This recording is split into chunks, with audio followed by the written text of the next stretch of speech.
वसुंधरा की शादी मानिक नाम के लड़के से हुई थी। शादी के बाद वसुंधरा 3 बार गर्भवती हुई थी, लेकिन हर बार ही उसका बच्चा गर्भ में ही दम तोड़ देता था। जिस बात से वसुंधरा की सास कोकिला और घर के सभी लोग उसे बेहद ताने दिया करते थे। ऐसे ही एक दिन वसुंधरा की सास उसे कहती है, बहू, क्या कर रही है? इधर आ, मेरे पैर दबा, मेरे पैर दर्द कर रहे हैं।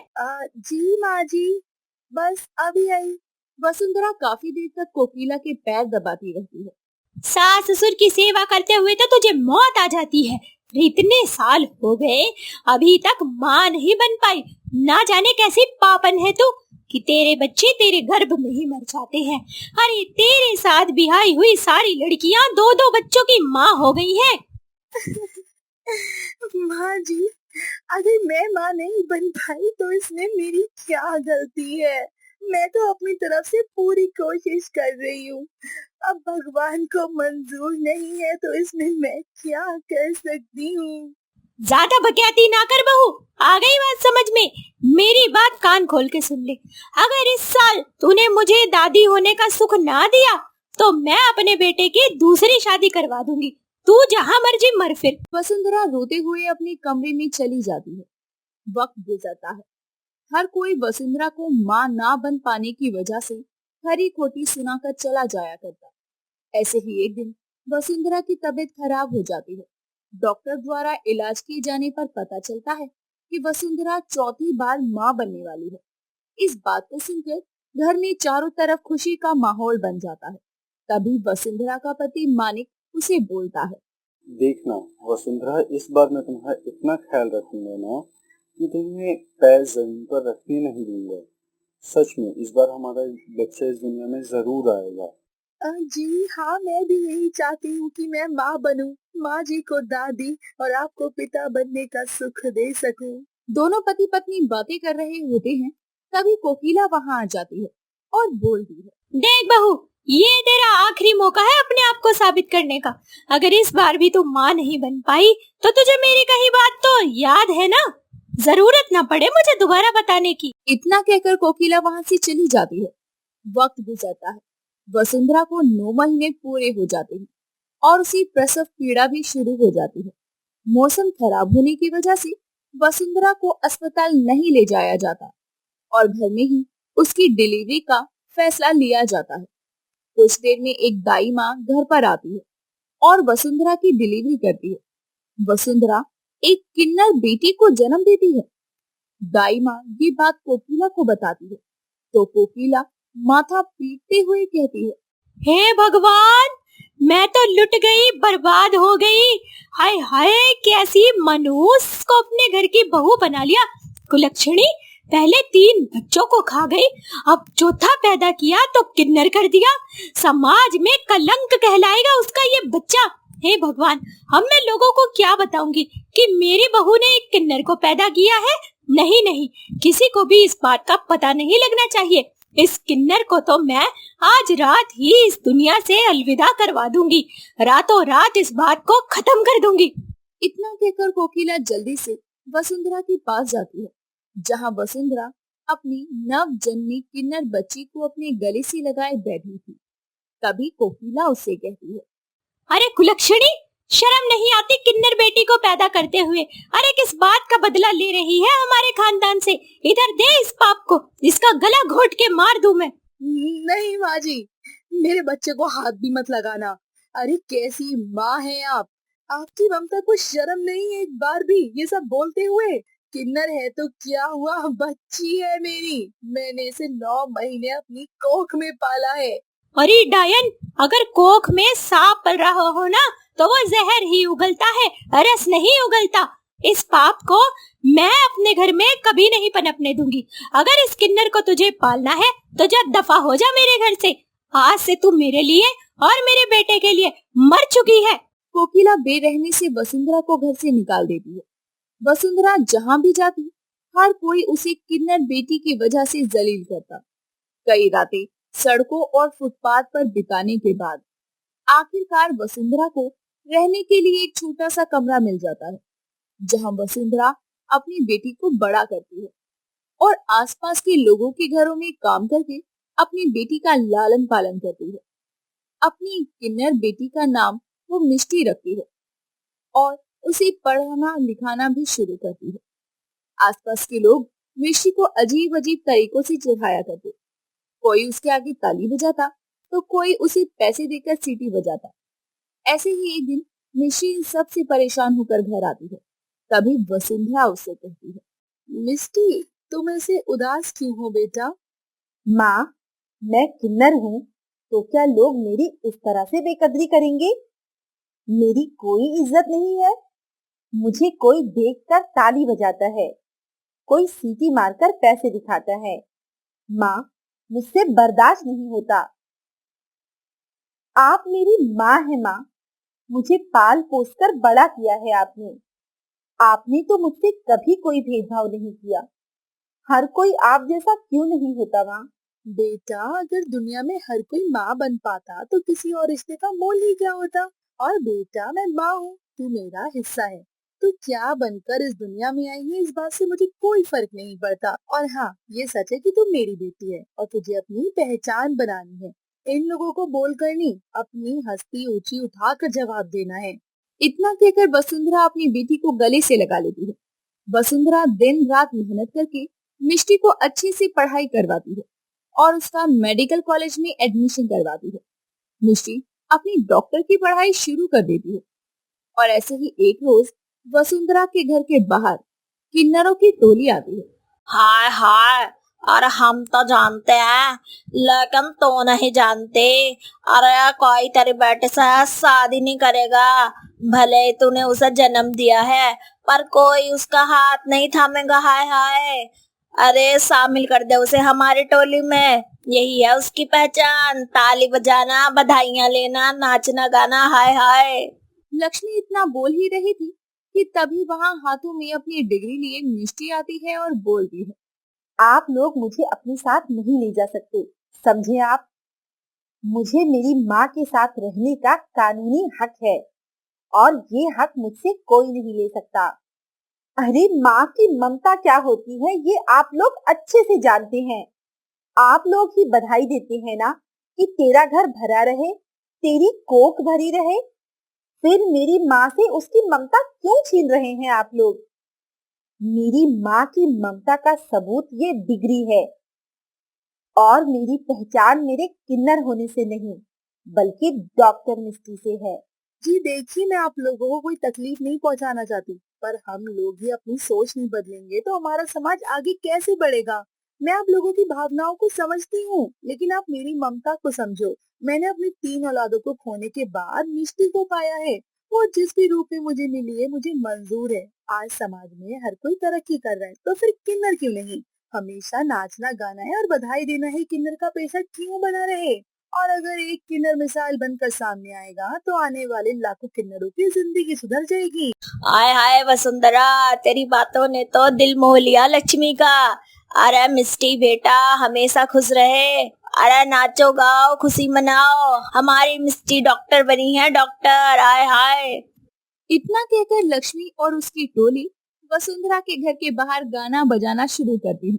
अब मिष्टी की डॉक्टर मिष्टी के नाम से पहचान बन गई थी। समाज में अब वो किन्नर नहीं बल्कि एक डॉक्टर की हैसियत से पहचानी जाने लगी थी। तो देखा दोस्तों, कितनी ताकत होती है एक माँ की ममता में। अगर माँ चाहे ना तो अपने बच्चे को संवार भी सकती है और उसे बिगाड़ भी सकती है। सीलमपुर नाम के गांव में एक गरीब परिवार रहता था। परिवार में ममता और उसकी एक बेटी राधिका रहा करती थी। ममता एक जमींदार के यहाँ झाड़ू पोछे का काम किया करती थी, लेकिन उसकी मालकिन फूलमती एक बेहद नकचड़ी और गुस्से वाली महिला थी। ऐसे ही एक दिन ममता फूलमती के घर काम करते हुए उससे बोलती है, मेम साहब थोड़े पैसे दे दो, घर का राशन खत्म हो गया है। तू हर बार ऐसा ही करती है। इस बार महीना होने से पहले तुझे एक कौड़ी भी नहीं दूंगी, तेरे घर में राशन हो या ना हो। मेम साहब ऐसा मत करिए, अगर आप मेरी मदद नहीं करेंगे तो कौन करेगा? हम लोग तो आप ही के सहारे हैं ना। ज्यादा नहीं, बस 200 रुपए ही दे दीजिए, आपका कुछ नहीं बिगड़ेगा, लेकिन मुझ गरीब का और मेरी बेटी का भला हो जाएगा। तुझे बोला ना कि तुझे महीना पूरा होने से पहले 1 रुपए भी नहीं मिलेगा। तुझे बात समझ नहीं आई क्या? जाकर अपना काम कर। यहाँ खड़े होकर मेरा दिमाग खराब मत कर। ममता के लगातार गिड़गिड़ाने के बाद भी फूलमती ममता की बातों को टालते हुए वहां से चली जाती है, जिसके बाद ममता निराश होकर वापस से रसोई में अपना काम करने लगती है। दिन भर अपना सारा काम खत्म करने के बाद भी ममता को कहीं न कहीं फूलमती पर आस टिकी रहती है और वह शाम होने तक पैसे आने का इंतजार करती है, लेकिन फूलमती अपनी बात से टस से मस नहीं होती और ममता को खाली हाथ ही उसके घर लौटना पड़ता है। जैसे ही ममता अपने घर पहुंचती है तो देखती है कि उसकी बेटी राधिका पेट पर हाथ धरे बैठी है। तभी ममता उससे कहती है, क्या हुआ बेटी, अपना पेट पकड़कर क्यों बैठी है? पेट में दर्द है क्या? माँ, सुबह से पेट में खाने का एक निवाला भी ना गया हो तो पेट तो दर्द करेगा ही ना। आप बताइए, आपकी मालकिन ने आपको पैसे दिए कि नहीं, या आज भी हमें भूखा ही सोना पड़ेगा? अब मैं अपनी बेटी को कैसे बताऊं कि मेरी मालकिन ने मुझे कुछ नहीं दिया है। आज रात भी हमें भूखे ही सोना पड़ेगा। क्या हुआ माँ, आप चुप क्यों हैं? आपकी चुप्पी साफ बता रही है कि आज भी आपकी मालकिन ने आपको पैसे नहीं दिए। कोई बात नहीं माँ, आप दुखी मत हो, हमें तो इस भूख से लड़ने की आदत हो गई है ना। राधिका इतना कहकर रसोई में जाती है और मटके से एक बड़ा ग्लास पानी निकाल कर पी लेती है, जिसके बाद वह जमीन पर अपना बिछोना बिछाकर सो जाती है। अपनी बेटी को भूखे पेट सोता देखकर ममता का दिल दुख से पसीज जाता है और वह रोती हुई दीवार का सहारा लेकर बैठ जाती है और रोते रोते ही सो जाती है। ऐसे ही वक्त गुजरता जाता है। एक दिन ममता की सहेली सरिता उससे मिलने उसके घर आती है। तभी ममता उसे सारी बात बताते हुए कहती है, सरिता, मैं बहुत दुखी हो गई हूँ। मेरी मालकिन इतनी घमंडी है कि हम गरीबों का दुख दर्द तो समझती ही नहीं है। आज 2 दिन हो गए हैं मेरे घर में राशन खत्म हुए, अब कब से पैसे मांग रही हूँ, लेकिन मालकिन देने का नाम ही नहीं ले रही है। रोज अपनी बेटी को ऐसे भूखा मरता नहीं देखा जाता मुझसे। ऐसी बात है तो उसकी नौकरी क्यों नहीं छोड़ देती? क्या जरूरत है ऐसी जगह नौकरी करने की जहाँ पर मालिक अपने नौकरों की मदद भी ना कर सके, जरूरत पड़ने पर पैसे भी ना दे सके। लेकिन अगर मैं वो नौकरी छोड़ दूंगी तो मेरा घर कैसे चलेगा? हम दोनों माँ बेटी तो भूखे ही मर जाएंगे। अभी तो सहारा है कि महीने के आखिर में ही सही, लेकिन पैसे तो मिल ही जाते हैं। देख, तू नौकरी कर ही रही है तो भी दुखी है, नहीं करेगी तो भी दुखी रहेगी। इससे अच्छा है कि कुछ दिन दुखी रहकर कोई अपना काम देख ले। मैंने सुना है कि तुझे चाइनीज खाना बहुत अच्छा आता है और सबसे अच्छा तुझे चाउमीन बनाना आता है, तो तू अपनी चाउमीन की दुकान क्यों नहीं खोल लेती? अरे सरिता, उसके लिए भी तो पैसे की जरूरत पड़ेगी और मेरी मालकिन राशन के लिए पैसे नहीं दे रही, व्यापार के लिए पैसा कहाँ से देगी? और कुछ बोलूं तो काम से निकाल देने की धमकी भी दे देती है। एक काम कर, तू मुझसे कुछ पैसे उधार ले ले और अपना काम शुरू कर दे। जब तेरे पास पैसे आ जाएंगे तब मुझे दे देना। सरिता इतना कहकर अपने पर्स से ममता को कुछ पैसे निकाल कर देती है, जिन पैसों से अगले दिन सरिता मार्केट जाकर चाउमीन बनाने का सामान खरीद कर लाती है और अपना खुद का चाउमीन का एक छोटा सा ठेला लगाती है और चाउमीन बनाना शुरू करती है। वक्त गुजरता जाता है, ममता का चाउमीन का ठेला अच्छा चलने लगता है और धीरे धीरे सरिता का कर भी उतर जाता है। काफी वक्त बीत जाने के बाद जब ममता फूलमती के यहाँ काम करने नहीं पहुँचती तो फूलमती को एक अजीब सी चिंता सताने लगती है और ऐसे ही एक दिन फूलमती अपने मन में सोचती है, ममता आज काम पर नहीं आई, कहीं भूख के मारे दोनों माँ बेटी भगवान को प्यारे तो नहीं हो गए। वैसे तो ममता कभी छुट्टी नहीं करती, एक बार पता करती हूँ कि आखिर मांझरा क्या है। फूलमती इतना कहकर ममता के घर जाती है, जहां उसे लोगों से पता चलता है कि गांव में एक नया ठेला लगा है, जिसकी मालकिन और कोई नहीं बल्कि ममता है। जिसे सुनकर वह बड़ा हैरान हो जाती है और तुरंत ममता के ठेले पर जाती है और देखती है कि वहां ममता चाउमीन बना रही है। तभी फूलमती उससे बोलती है, तुम्हें क्या लगता है तुम चाउमीन का छोटा सा ठेला लगाकर अपना घर चला सकती हो? देख लेना, कुछ ही महीनों में या कुछ ही दिनों में ही तुम्हारा ये काम तुम्हें ले डूबेगा, क्योंकि तुम जैसे गरीब लोग हम जैसे अमीर लोगों के यहाँ पर सिर्फ नौकर बनने के लायक हो, ना कि काम करने के। मालकिन, हम तो गरीब लोग हैं, जैसे तैसे अपना गुजारा कर ही लेते हैं। लेकिन जरा आप अपना सोचिए, अगर हम जैसे गरीब लोग ना हो तो आपका क्या होगा? आपकी सहायता कौन करेगा? कम से कम दुआ नहीं दे सकती तो बद्दुआ भी मत दीजिए। मुझे तुम जैसे गरीब लोगों को बद्दुआ देने की भी कोई जरूरत नहीं है। तुम्हारी गरीबी ही तुम्हारे लिए सबसे बड़ी बद्दुआ है। तुम जैसे हजारों नौकर मिल जाएंगे मुझे। फूलमती इतना कहकर अपने घर चली जाती है और ममता वापस से अपने चाउमीन बनाने के काम में मगन हो जाती है। पूरे गांव में कोई भी फास्ट फूड का ठेला नहीं था, जिस वजह से ममता दिन दुगनी और रात चौगनी तरक्की करने लगती है।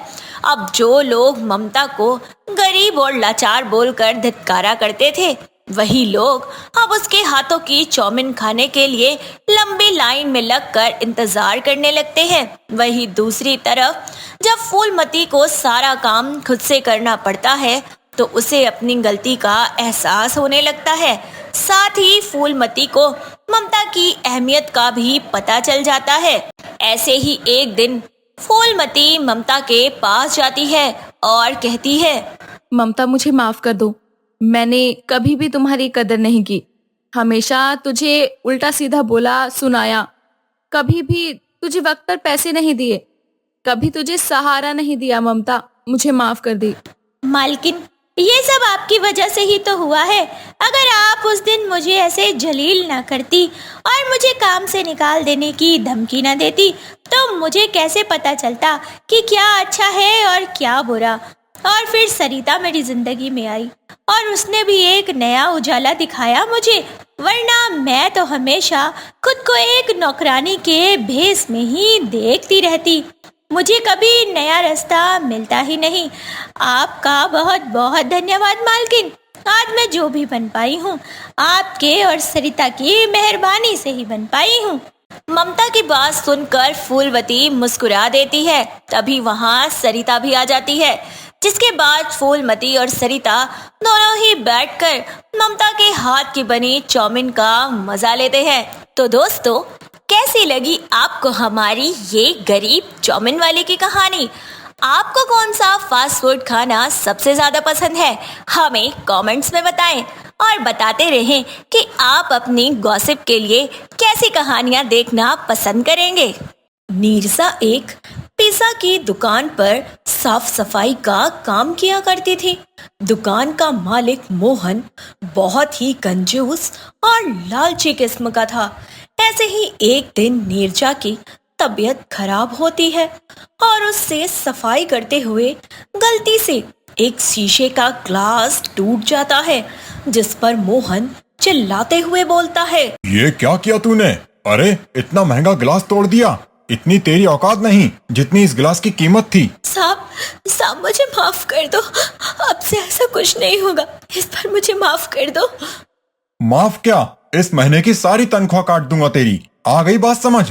नहीं साहब, ऐसा मत करो। मेरे घर में मैं ही हूँ एक कमाने वाली। ठीक है, तनख्वाह नहीं कटेगी तेरी तो कल से काम पर मत आना। निकल जा मेरी पिज्जा की दुकान से। नहीं साहब, आप मेरी तनख्वाह काट लो, मुझे काम से मत निकालो। किसी तरह मोहन के आगे गिड़गिड़ा कर नीरजा अपनी नौकरी बचा लेती है। शाम होती है, नीरजा घर जाने लगती है। तभी सूरज नाम का एक लड़का, जो नीरजा के साथ ही मोहन की दुकान पर पिज्जा बनाने का काम किया करता था, वह उसके पास आता है और बोलता है, नीरजा, आज जो भी हुआ वो बहुत बुरा हुआ। मालिक को ऐसा नहीं करना चाहिए था।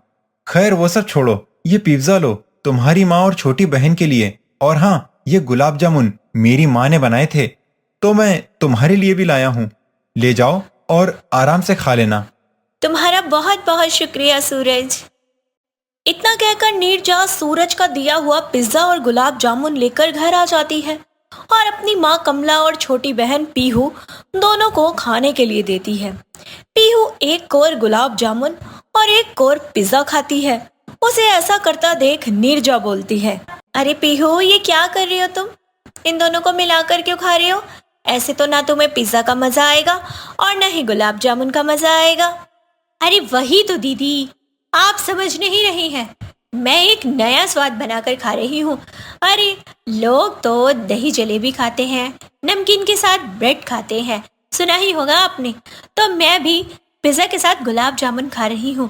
अरे कितना अच्छा लगता है किसी नमकीन चीज के साथ मीठे को मिलाकर खाना। आहा! नहीं नहीं, पता नहीं तुम भी कौन से अतरंगी सतरंगी स्वाद लगाती हो। अरे दीदी, आप एक बात सोचो।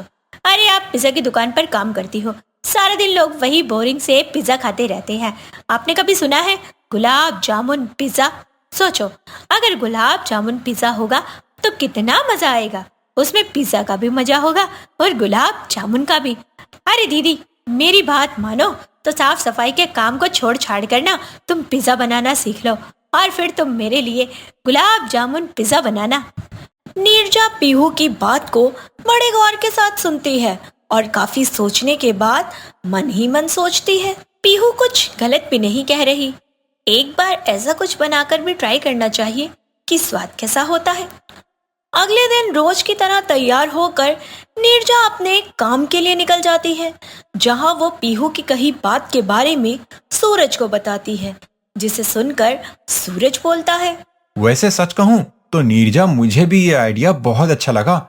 मैं एक काम करता हूँ, मैं तुम्हें पिज्जा बनाना सिखा देता हूँ, जिसके बाद तुम खुद से गुलाब जामुन या फिर कोई भी पिज्जा बनाना, मैं तुम्हारा साथ दूंगा उसमें। ऐसे ही नीरजा सूरज से मोहन की गैर हाजिरी में पिज्जा बनाना सीख लेती है। कुछ दिन बाद सूरज नीरजा से कहता है, नीरजा, अब तुम अच्छे से पिज्जा बनाना सीख गई हो, तो अब तुम गुलाब जामुन पिज्जा बनाकर देख सकती हो। क्या पता ये गुलाब जामुन पिज्जा तुम्हारी किस्मत बदल दे। सूरज की बात सुनकर नीरजा जल्दी से गुलाब जामुन पिज्जा बनाती है और गरम गरम गुलाब जामुन पिज्जा सूरज को खाने के लिए देती है, जिसे चखकर सूरज बोलता है, अरे वाह नीरजा, इतना अच्छा मीठा पिज्जा मैंने आज तक नहीं खाया। सच कहूँ मैं, ये गुलाब जामुन पिज्जा तो हर एक पिज्जे को फेल कर रहा है, इतना अच्छा स्वाद है। तुम सच कह रहे हो ना सूरज? ये सच में अच्छा बना है। लाओ मैं भी तो खाकर देखूं। अरे वाह, ये तो सच में बहुत अच्छा है। दोनों आपस में गुलाब जामुन पिज्जा खाते हुए बातें कर ही रहे होते हैं कि तभी वहां मोहन आ जाता है और दोनों की सारी बातें सुन लेता है, जिस पर वह अपना लालची दिमाग दौड़ाते हुए बोलता है, अच्छा, मेरी बिल्ली और मुझ पर ही मियाऊं? क्यों सूरज, तुझे अपनी नौकरी प्यारी नहीं थी क्या, जो तूने सफाई करने वाली को पिज्जा बनाने वाली बना दिया और दोनों ने मिलकर गुलाब जामुन पिज्जे का आविष्कार कर डाला। मेरी नाक के नीचे तुम दोनों ये सब कर रहे थे। अब देखो कैसे मैं तुम दोनों को इस नौकरी से रफा दफा करता हूँ। नहीं नहीं मालिक, ऐसा मत कीजिए। आप सूरज को काम से मत निकालिए। आपको निकालना है आप मुझे निकाल दीजिए, उसे कुछ मत कहिए। अच्छा, बड़ी दया आ रही है तुझे इस पर। चल तो फिर एक काम कर, अब से तू साफ सफाई के साथ साथ पिज्जा बनाने का भी काम किया करेगी, और वो भी गुलाब जामुन पिज्जा बनाने का। और मैं तुझे इसके कोई पैसे नहीं दूंगा, बल्कि जो पैसे मैं तुझे दिया करता था अब उसका भी आधा ही दिया करूंगा।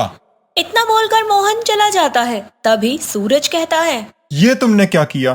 तुम जानती हो ना कि मालिक कितना कंजूस और लालची है। देखा नीरजा, ये बहुत गलत है। तुम चिंता मत करो, मैंने कुछ सोच समझ कर ही हाँ किया है। बस थोड़ा वक्त दो, सब ठीक कर दूंगी। बस जैसा कहती हूँ वैसा करते जाओ। ऐसे ही वक्त गुजरता जाता है। मोहन के कहे अनुसार नीरजा दुकान में साफ सफाई के साथ साथ गुलाब जामुन पिज्जा बनाने का भी काम करने लगती है। दुकान पर आने वाले ग्राहकों को नीरजा के हाथ का बना हुआ गुलाब जामुन पिज्जा बहुत पसंद आता है। वहीं नीरजा अपनी मेहनत के बचाए हुए पैसों में से कुछ हिस्सा निकाल कर अलग रख लेती है। ठीक ऐसा ही सूरज भी करता है।